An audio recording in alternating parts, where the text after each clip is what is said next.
Why is it a problem in America that you have to show your ID to vote?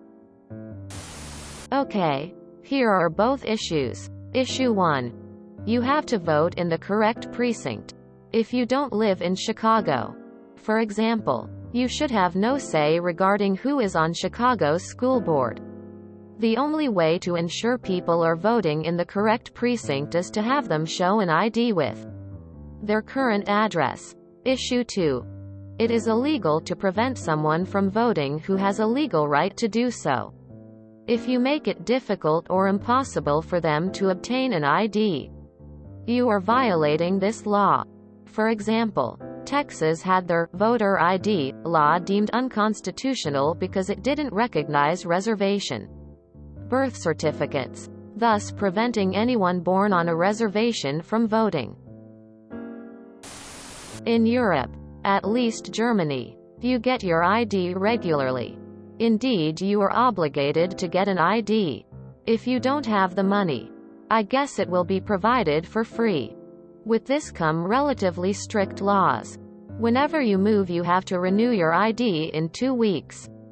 Your landlord has to sign a paper where you are living, which you have to show at the municipality. All in all, this keeps the government well informed about population movements, size of cities, etc. On the other hand, this can be seen as pretty restrictive. And nations like the US culturally don't have this. TG do use regular censuses to determine the number of inhabitants. The US system of voter registration seems somewhat strange but should provide a decentralized system. Edit. Just to emphasize, in Germany, renewing your ID does require you to be in person at the municipality. And often this does require you to take half a day off from work. It's also not free of charge. I think around €20. Additionally, you have to provide the biometric photo, which used to be another cost. Not it's often obtained on the spot. And you have to do this every 10 years. Or whenever you change address. Everyone is on the same page that you should only vote if you are allowed to vote.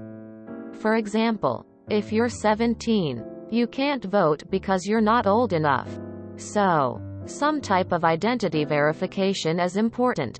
The problem is that most voter ID laws are designed to disenfranchise voters who typically prefer one political party. So, they are written to appear neutral.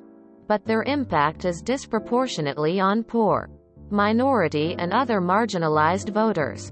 How is this possible? First, in the US, there is no national ID like in many European countries. A passport might serve as a de facto ID, but only 1/3 of Americans have them. 89% of adults have driver's licenses. All Americans have a social security card, but it doesn't have a photo on it. There just isn't a photo ID that 100% of Americans have. So then, the question becomes what IDs should be acceptable for voting purposes. Many voter ID bills allow a state issues hunting license to be used with no photo, but not a university ID. Even with a photo, this disenfranchises younger college-age voters.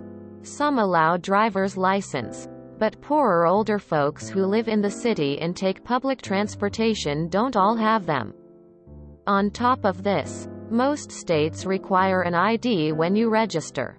So you have already proved to elections officials that you are who you say you are.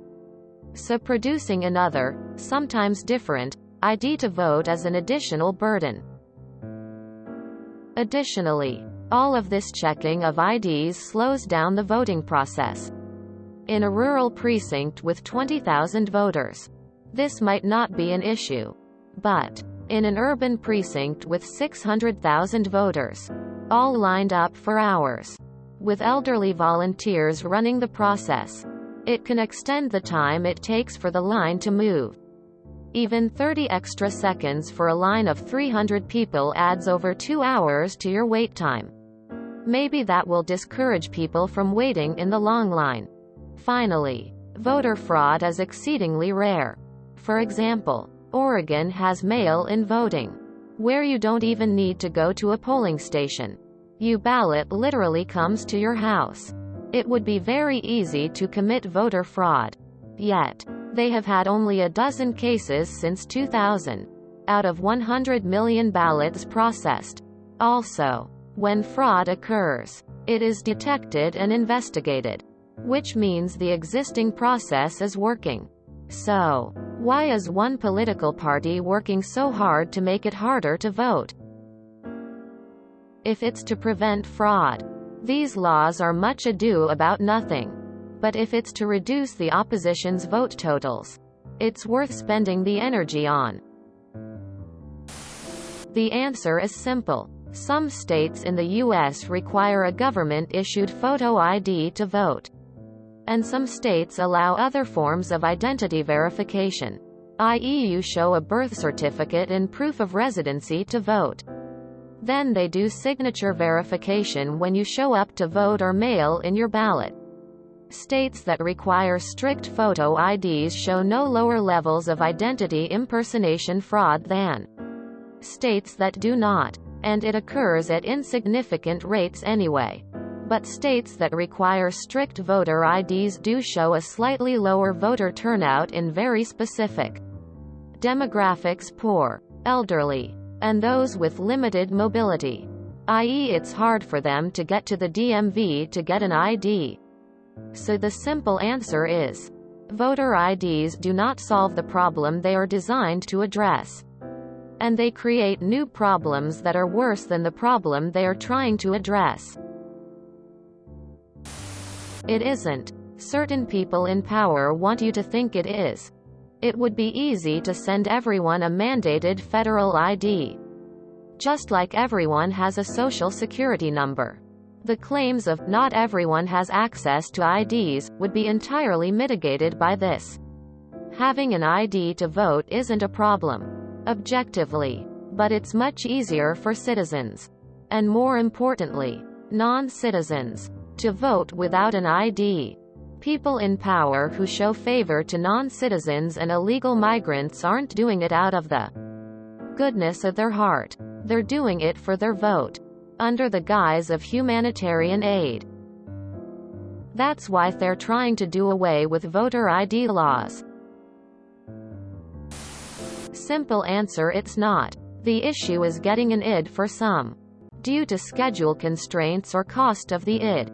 But rather than push for laws to get IDs at a cheaper price, free people fight against the absolute need to prove who you are to cast a ballot. IDs generally cost money and/or time. This makes it hard for lower-income individuals to get IDs. Because of that, voter ID laws disproportionately add additional burden to lower-income individuals, meaning they are less likely to vote. Some political parties know this, so they use vote ID as a way of securing elections, while actually preventing people that wouldn't vote for them from voting. This could easily be fixed by just giving everyone free IDs, right? I think both parties would agree with that. Well, that same political party goes against that too because that's socialism, or other buzzword narrative they want to throw out. It's not so much about requiring voter ID as much as it is about using voter ID as a method of voter suppression masquerading as election security. Having a photo ID is not mandatory in the U.S. For most Americans, the photo IDs they have are driver's licenses and maybe passports. So those who are too poor to own cars or travel internationally are the ones less likely to have them. Considering that 8% of white adults and 25% of black adults don't have photo IDs, it's often interpreted as a form of implicit racial discrimination, because they only accept forms of ID that you have to pay for. Your social security card, which everyone gets for free at birth, is not valid to show as ID for voting.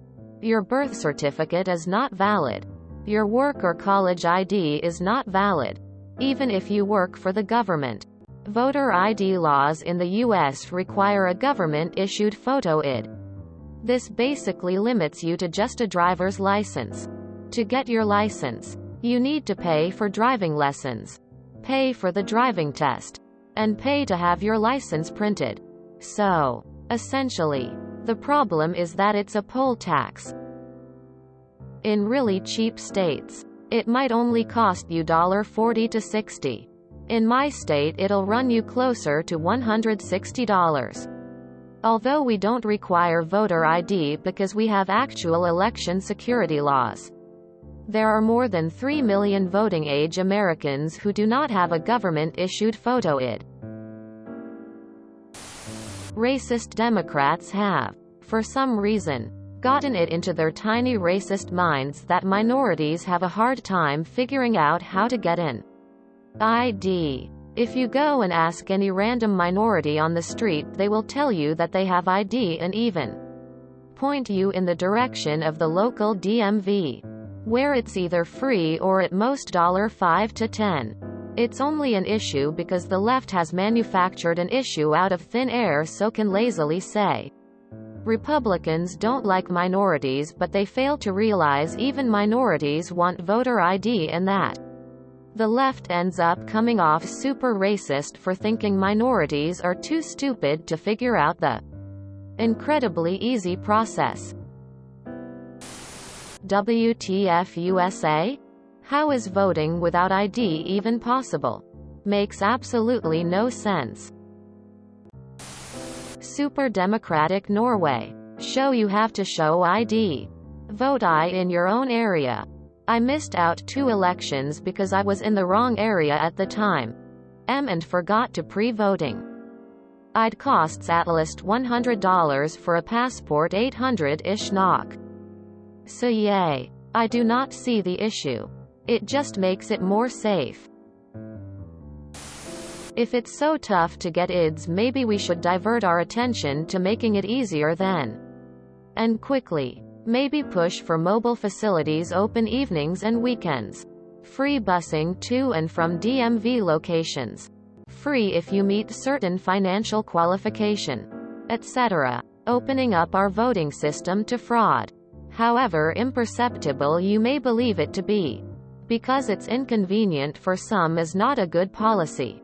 Next election this loophole could get split wide open by the party you disagree with.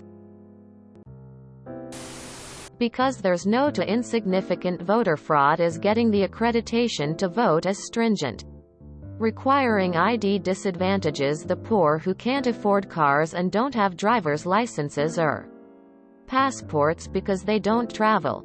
Voting as a right for every citizen, not just the wealthy.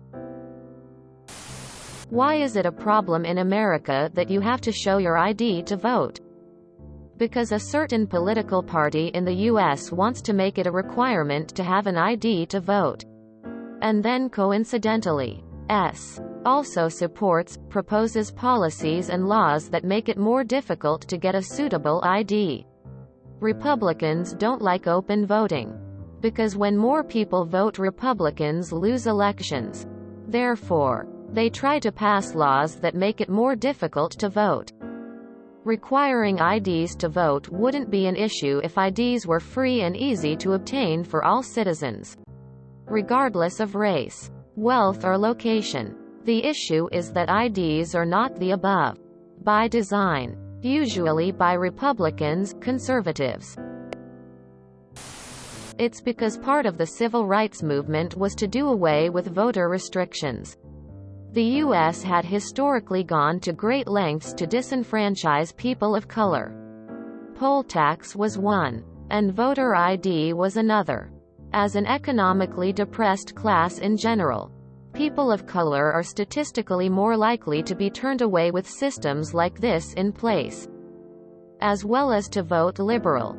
It's just numbers. Sometimes a politician will win by a crazy small number of votes.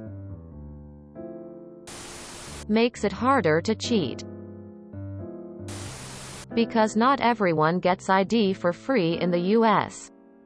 Your driver's license can be suspended for missed fines, other warrants, other administrative or civil issues, etc. Presenting an ID is a chance for the cops to run your name if they feel like it and don't like something or some color about you. So it is in fact discouraging people to vote. Because an ID isn't just an ID in the US. It is a tool of state oppression. The problem isn't the requirement for an ID. The problem is that they keep restricting what kind of ID. And in a lot of poorer and more rural places, that's eliminating the possibility of voting. America is huge and there are places where you have to drive 100 miles to get a state ID. If you can't function well enough to figure out how to get an ID, it's not hard or expensive, then you really shouldn't be voting anyway. You're obviously not contributing much to society, so your vote is not very important. If you enjoyed this video, please check out our playlists full of similar content. Epic Eracast is like doom scrolling for your ears. Please like, share, and subscribe.